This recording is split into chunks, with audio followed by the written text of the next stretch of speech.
Hello everybody, this is Zach Moore aka BlueSpartan107 here, bringing you another Skyrim Builds episode. Like I said, I'm going to try to do these every Saturday. So let's go ahead and get right into this build. This build is called the Stalwart Warrior, and 3 different characters in my story actually kind of use this build, although some of them have different skills than others. So, to go ahead and get into this, the main skills that every character uses in this build are two-handed, block, heavy armor, well, one of them uses light armor, but, armor of course, smithing, and speech. Those are the 5 main skills that are primarily used by all these characters. However, when you get to like the advanced stages of the build, like further along, once you reach around level 50 or 60, you can start working on 3 other classes, being restoration, enchanting, and archery for stuff. Right. But anyway, so the 5 main things you want to focus on this build is, of course, two-handed, block, heavy or light armor, smithing, and speech. Let's go ahead and talk about the least important characters, the characters that haven't had much of an impact in my story that use this build. First off is Xaverius Morrigan. Xaverius is the youngest brother of the Dragonborn character in the series, and he's also a blacksmith savant. He literally fills out his entire blacksmithing, perk tree. So he's got the ability to create all kinds of armor. However, he's actually fascinated by the dwarven armor, just like the hunter build from last week, where he used dwarven weapons and armor. Xaverius does the same exact thing. He wears a full set of dwarven armor, and he carries a dwarven battle axe in his hand. He also has a dwarven bow, just for long range, just like the hunter does. And he also does know a bit of enchanting thanks to his brothers, who know a lot more about it, including Travar, who will be a separate build for another week to come. Now for Xaverius, he has special enchantments on his armor that will increase his health and stamina, as well as his carrying capacity. So anybody who plays on Xbox, you'll have a pretty easy time doing that. Next person that uses the build is Asgard the Great. Asgard the Great is a mercenary that's mainly mentioned by one of the 5 main characters in the story. He doesn't get like an actual cameo or an actual role in the story until the 2nd book, which won't be out for a while because I'm only still on the 1st book and I'm only in Act 1 of the entire main quest line. So. But anyways, Asgard, aside from, of course, the other 2 characters, he's the one that uses light armor instead of heavy armor, because I gave him scaled horn armor. And I thought at first that was heavy armor, but it turns out it wasn't, so I had to get rid of the perks in the heavy armor tree and then put it in the light armor. But otherwise, Asgard used to be a member of the Companions, but left before he was offered the chance to become a werewolf. In fact, he didn't even really know about the whole werewolf stuff, but he left with a Skyforged steel battle axe made by Yorlin Greymane. So he carries that around doing mercenary work all around the Ron universe, all around Tamriel, and he also leads his own mercenary band. Asgard is wise and he's strong, and he's the hardy Nord type. So. And he's also very honorable, and he teaches the main character that uses the build to, try to have that same sense of honor and justice as she travels across the land. Now, this brings us to our 3rd character, who has the most development inside the Stalwart Warrior build. And her name is Kira Vanius. She is a 22-year-old Breton who, when she was 17, tragedy struck her and her entire family. She saw her parents murdered right before her very eyes by this man named Broderick the Pole, and he was some kind of bandit leader that, wanted to get money off of the family, but they refused, and so he decided to storm their house one day, killed her parents right in front of her, and then tried to rape her. However, Asgard came in and rescued her in time, and so he took her in and taught her how to be a stalwart warrior for 5 whole years. And, she tries to fight on the side of justice. However, she does have one slight problem, being that her anger is like the main reason she has such a fire in her soul. So she ends up going into a kind of fury mode and instead attack bandits mostly out of vengeance rather than justice. She does know, however, like the difference between justice and vengeance. It's just that sometimes she'll get too angry in a fight and she'll just lose sense of what she's doing until she slaughters them all in various ways. She also likes to, you know, carry her head high, and she tries to harden herself because she doesn't want her feelings to be messed with, or she doesn't want to remember her past that led her to becoming the Stalwart Warrior. The advancements to this build are she has enchanting just like Zavarius. She also knows how to use archery, and she also learns restoration around book 2. She's one of the 5 people that can learn dragon shouts like automatically. She's not the Dragonborn, but she is connected to the Dragonborn. She's the first character to actually meet the Dragonborn. Next week's character is going to be the character that also met the Dragonborn around the same exact time, but he doesn't believe in all that destiny shit, but he's forced to come along anyway. But to get back to this build, restoration becomes a key factor for her because her magic level is very low to begin with. Once you reach around level 50, however, you can start putting in some points into Magicka, and just, you know, give her some restoration points. That way she has better Magicka regeneration, or not Magicka regeneration, but just the ability to heal herself is what she primarily focuses on. She runs into battle, she takes as much damage as possible and tries to kill as many enemies as possible, and then when her health is incredibly low, she will use restoration spells to try and bring her back to, you know, full health. So that way she can continuously just bash against the enemies with fury. Also, another thing I forgot to mention last week on the Hunter build is that he was also a werewolf, and likely a member of the Companions as well. Akira also is a werewolf, and she actually keeps the werewolf form at least until the end of book 2. I haven't officially decided if she'll keep it into book 3, which book 3 will be like the Dragonborn questline, and along with some of the side quests and some added features. But, you know, she will use the werewolf form when she's like really angry. And in the book, sometimes her werewolf even takes over her human form, and she gets like these glowing yellow eyes, and she just sounds angry all the time.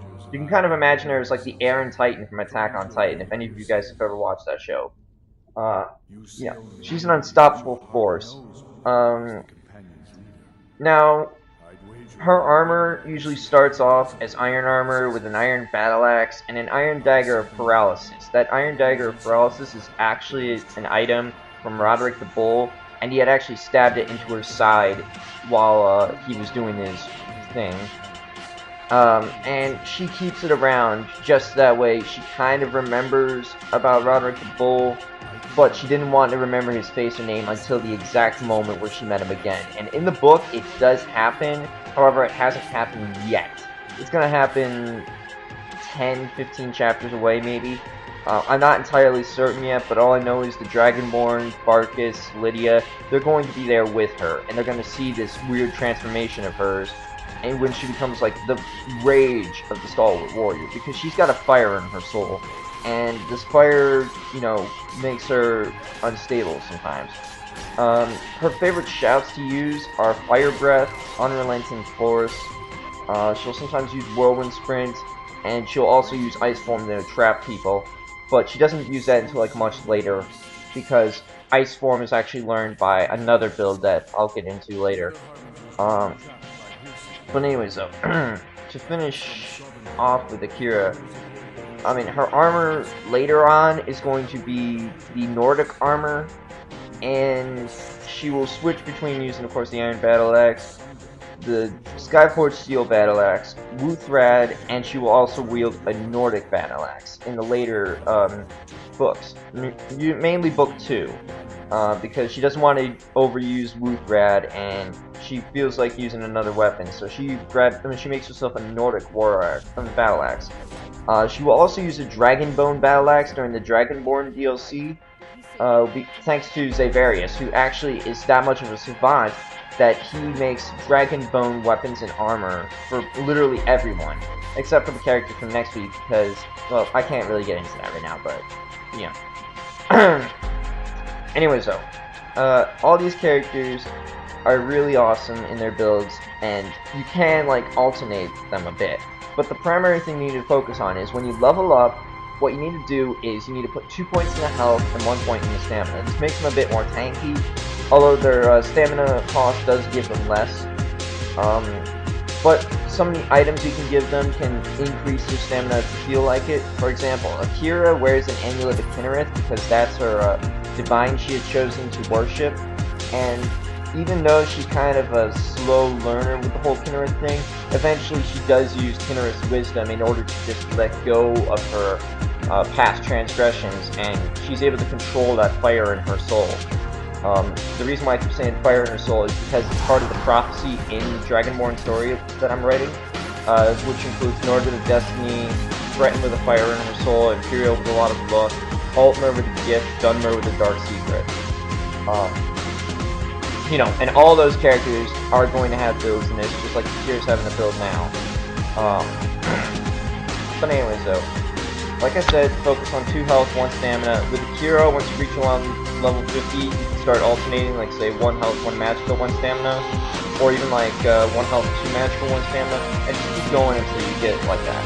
Akira is probably the highest level character out of the 3 of these. She reached level 86 by the time I was done leveling up all of her perks and stats, which, in order to make these weekly episodes, I have to level them up with console commands, which is kind of cheating, I know, but it does help out. It does help them out a bit.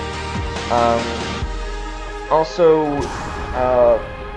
you know, you can alternate these builds all you like, but, you know, these are just the characters I'm talking about and how they fall along the builds.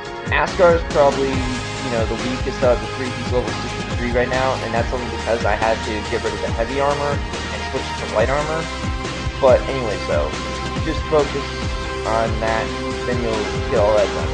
For the main skills you always need to focus on for each of these classes, for the abilities that they will always use, is you just need to focus on the right side of the block skill, just up until the disarming dash, because you don't need to give them anything for shields, because they will always use these 2-handed weapons. For 2-handed weapons, you can fill up the main, like, thing that points up, and then also fill up the axe section that will give more bleeding damage. With heavy armor and light armor, you can do whatever you wish. I probably just filled up all of the squares, as you'll probably see off of one of the characters that I'll record off of.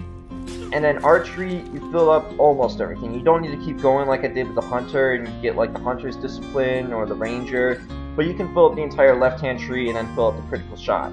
That's another thing I kind of did with some of the other characters, but I will get into those characters much later. Now, with the speech skill, you mainly just have to focus on like the bribe, intimidate, charm options, but if you feel like it, you can also focus on filling up the discount options for you, and then, you know, you will easily be able to just sell whatever the fuck you want to anyone. Otherwise, though, let's see, archery, block, speech.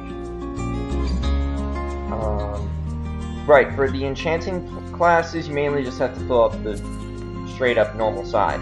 And then for restoration, what I did for Akira was I filled up a lot of the sections. Almost everything except for the ward ability. I didn't need that because Akira does not use wards, she would just shrug off magic. And for her armor, she's got like health enchantment, stamina enchantments, I think also supported by carry weight enchantments, probably also some resist fire. I will probably show off the armor to show you that, so that you guys know, and, you know, that's pretty much how it's going to go, I think.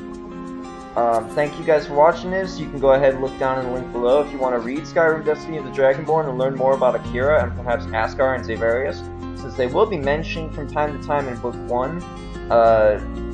a little spoiler alert for Anderson, since he'll probably be watching this. The next chapter that I'm trying to work on for the story will actually have a Zavarius cameo, along with Zacharias' other brother, Travar. And if you guys don't know him, if I don't remember mentioning it from last week's video, Zacharias is the Dragonborn. However, he will be the very last character I will go over because he is, well, the build that he's going to use is the ultimate Dragonborn, which someone has actually used that title before, but I'm not really, you know, like copying them or anything in any way. So, you know, well, we'll get to that bridge when we get to that bridge. Anyways, though, like this video if you enjoyed it. Subscribe if you want to watch more videos like this. Dislike it if you don't like it, that's fine.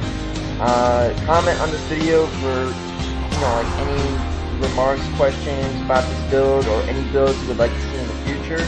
I have a lot of builds planned out, of course, for a lot of characters. Share this video if you know, have a friend that might like this build, if you feel like it, and, you know, I will see you all next time. Go ahead and watch the end for the sneak peek of next week's character. Peace.